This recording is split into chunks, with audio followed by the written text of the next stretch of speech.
everyone, I'm JT, and today we'll be looking at the solution for this example question that I've shown in my previous video. So first, let's go through the question again.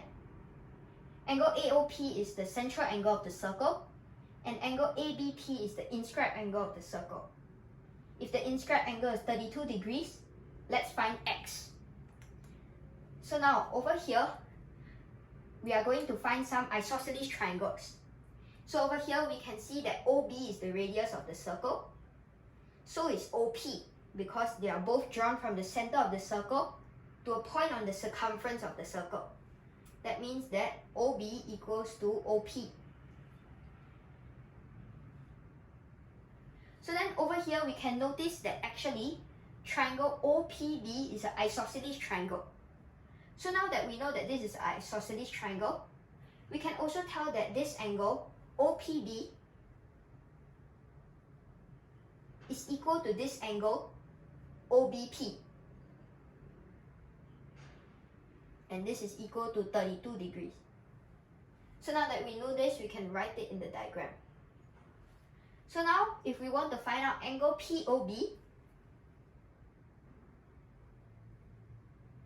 we can simply take 180, the sum of the angles in a triangle, minus these two angles.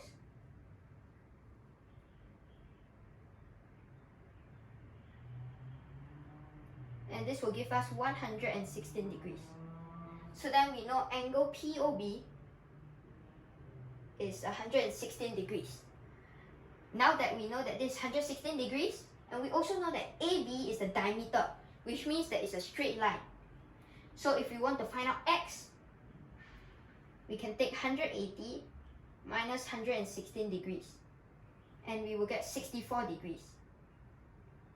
From here, we can tell that angle x is 64 degrees, and this is also the central angle of the circle. So now that we know that x is 64 degrees, can you find a relation between the central angle and the inscribed angle? If you still can't find the relation between these two angles, it's okay. In my next video, I will have another example question, and if we solve the question, hopefully you will be able to tell the relationship between the central angle and the inscribed angle.